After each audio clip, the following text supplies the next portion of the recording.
Let's talk troops, baby. Should you upgrade or train new? And just how good are T5s anyways? Stick around in this video for a full breakdown on how you should approach upgrading your troops.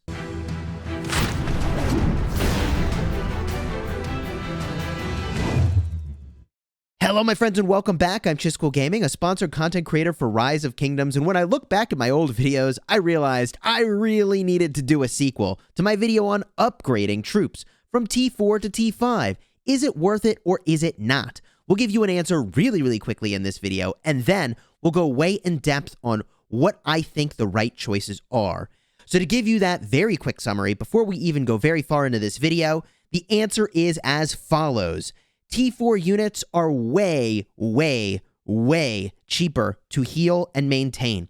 If you want to do lots of fighting in KVK or you don't have the best commanders or equipment, then T4 troops make a ton of sense to use, and you want to upgrade your lowest tiers of troops up to T4, if that's your highest tier, as soon as you can. If you have a lot of resources, and we'll quantify this for you in this video, and you want to reduce the chances that your hospital is going to overflow, then upgrading a lot of units from T4 or lower to T5 makes a lot of sense.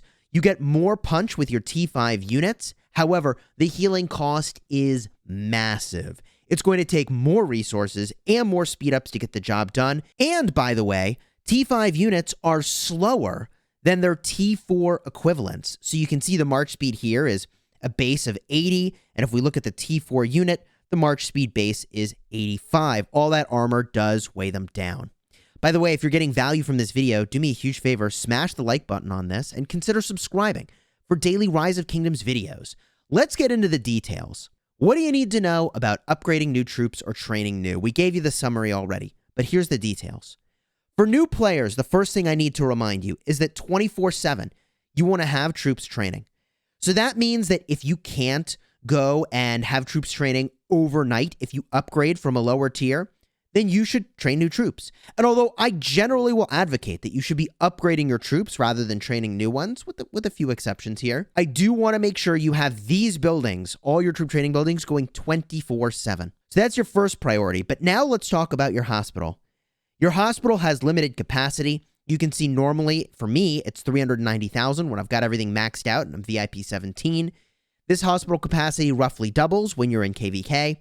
And you want to make sure that your hospital isn't going to overflow. If your city gets rallied or attacked, yeah, you're already in a good bit of trouble. However, if you have lower tiers of units sitting around, like a bunch of T1s and T2s and T3s, then a blend of your hospital when your city is attacked is going to be filled with those lower tiered units, which kind of sucks.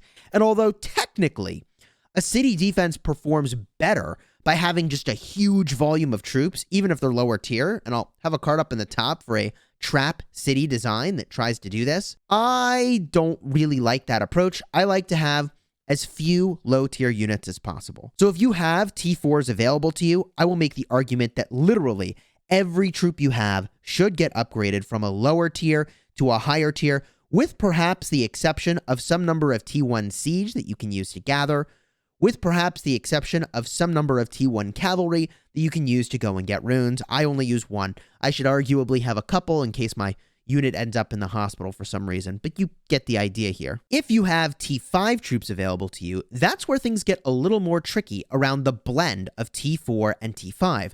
Again, however, that guidance I provided around lower tiers of troops is still true. If you have those T2s and T3s sitting around, you should upgrade them. And the reason you might have some of those lower tier troops sitting around is because there are events where it makes sense to train lower tiers of troops. Here's an event right now where it makes sense. Mighty Army. I've got to train 10,000 troops to get 1 blue material, technically it's 4 green, and a crystal key, which is amazing. The easiest way to do this without using any speed ups at all is to train some lower tiers of troops and then to upgrade those lower tiers of troops to higher tier. That'll make it so you can complete this event without using any speed ups at all. So often I find myself upgrading my troops rather than training new ones. However, we do need to get in depth on the actual cost to maintain and use these troops because the resource cost is astounding for T5 troops.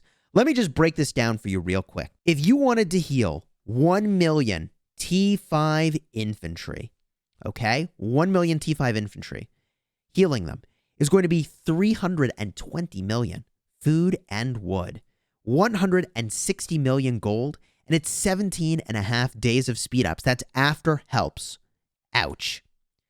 The T4 equivalent for healing 1 million of them is only 120 million food, 120 million wood, 8 million gold. That's 1/20th the cost of gold, and only 13 days of speed ups. Wow. So the cost for using those T4 troops is dramatically lower than the cost of healing T5. And if we scale that up to a KVK worth of fighting, a hardy KVK worth of fighting, there are achievements in the Season of Conquest. When I was last in that game mode, it was 30 million severe wounds inflicted. Let's say you were going even, 1 for 1. For every wound you inflict, you take a wound.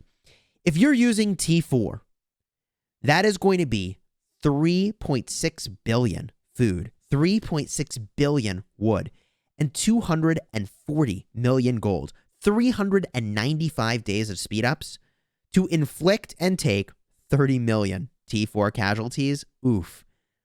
That is savage. Let's say that with T5, you thought you could be slightly more efficient, and you're like, yeah, I could do it with 20 million T5. Okay?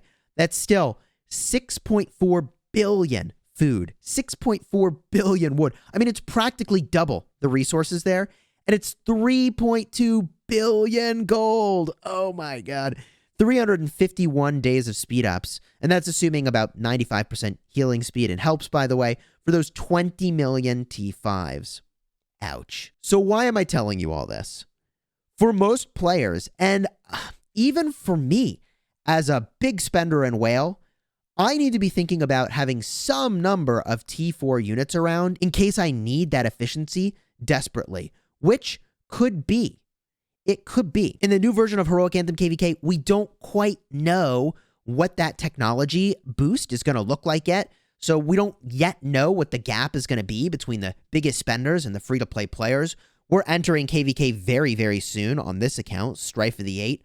Matchmaking is nearly completed at this point, which is pretty exciting. But I mentioned those healing costs because I think most players should be battling with T4 unless you are a mega whale or you're really, really experienced to know what you're doing. And even then, if you know what you're doing, my strong recommendation is that you have a small number of very, very powerful marches where you have expertise commanders and really, really good gear. This is obviously very exceptional good gear so that you are not taking as many casualties. Don't try to bring 5 marches to a KVK, bringing a bunch of epics and lower power units and not as much equipment on them with T5s, okay? That's a bad plan. The other major reason, by the way, I really like upgrading from T4 to T5 troops is actually for event points. You get way more event points upgrading T4 to T5 units for the exact same amount of speed ups that you use. Let me say that again so it's super clear. The exact same amount of speed ups gets you way more points in Mightiest Governor if you could be upgrading T4 troops to T5 troops. And that is because the most point per speed up that you get is actually that last piece of the puzzle going from T4 to T5, because you get the difference in points between training a new T5 versus training a new T4. And the amount of speed ups it takes is very small to get a high amount of points going from T4 to T5. So to make it really specific, if you trained 1 million new T5 infantry, you beast, that's 100 million Mightiest Governor points. That is 695 days worth of speed ups. Ooh, 800 million food, 800 million wood, and 400 million gold. But if you wanted to get the exact same number of Mightiest Governor points by upgrading T4 to T5, guess what? It is only going to take 387 days of speed ups. Now, I'm making some assumptions here around VIP level and a kingdom buff and the Duke title and all those sorts of things, but you get the approximate idea here. Now, granted, you're going to need 1.67 million T4 to upgrade to T5 to get that same score, but it's going to use a smaller amount of speed ups, and the resource cost is actually about the same doing that upgrading. It's 835 million food, wood, and 634 million gold. So I mentioned that because, okay, the resource cost is slightly higher upgrading T4 to T5, but you get a ton of event points. So If you are going to try to win an event, like, say, the Zenith of Power event, where you're trying to gain a bunch of power in a short period of time, well, guess what? Upgrading T4 to T5 is really good. And you might be wondering, okay, Chisgule, but what about reserves? Should I be using reserves for these training operations where I'm upgrading T4 to T5 or training new? And I would say that reserves are fantastic, but you should never spend gems on them, especially for upgrading. Reserves are best used for training new troops and timing it so that you don't have to use a single speed up.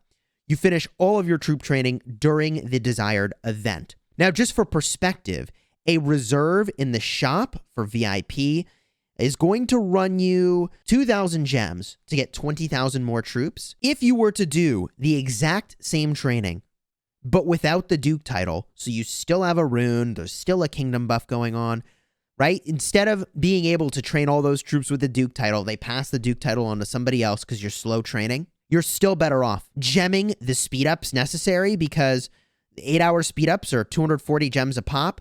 The amount of time you save from a 20k reserve is about 17 hours of speed ups. So some very basic math will tell you that you're way better off spending gems on speed ups than you are spending gems on reserves in order to time it to have the Duke title.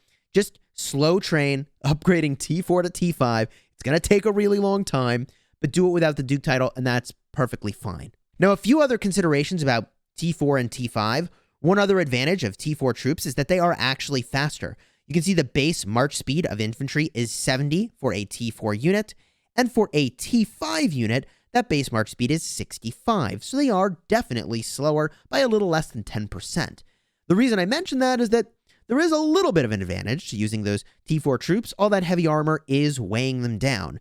And I will say that for most players, it makes a lot of sense to have T5 units for events like Ark of Osiris, to have them for events like Soroli, to have them for Ian's Ballads, Golden Kingdom, and so on. T5 are fantastic in game modes where you don't have to heal because you're not paying the cost. You're just getting all of the upside. So you would want to maintain potentially a solid amount of T5, whatever you think you need for these other game modes, whether it's a march of a certain unit type or more. As a whale, I can tell you my personal strategy is generally to train T5 troops and to just send them to die. As long as I have enough to do all the other things I need to do, I could always train some more if I have to. In my estimation, the very best use for T5 is literally to get a bunch of event points. That's sort of their best use. And then you just send them to die where the healing cost you don't have to worry about because you had them join a rally. Or you're not healing as many because you're defending something and like half of them or whatever the number is these days, 3/4 are going to die and the rest go to the hospital and you can heal those up. Field fighting with T5 is extremely expensive and you've got to be an incredible resource farmer and gatherer, or you've got to slay a bunch of cities and steal a bunch of resources if you think you're going to maintain fighting in the field with these. And just looking at their base stats, you can see they're not even all that much more powerful. 220 base attack, 217 base defense, and 222 base health. And if we switch things over to the T4s, 187 base attack, 197 defense and health. These are for the cavalry special units, and I'll maybe flash up onto the screen the relationship between all of the special units and the T4 and the T5, so you can see on a single screen all of that stuff together. If you got value from this video or found it helpful, do me a favor and smash like on here and consider subscribing for daily Rise of Kingdoms videos designed to help you get value and smash your enemies. We've got some amazing KVK coverage coming up, battling into a ton of kingdoms in Strife of the Eight. You're not going to want to miss that, so subscribe. And if you haven't unlocked your T5 yet, I'll have a card up in the top with a detailed guide telling you exactly what you need to do to get that done very efficiently. Until next time, you have fun smashing the kingdom.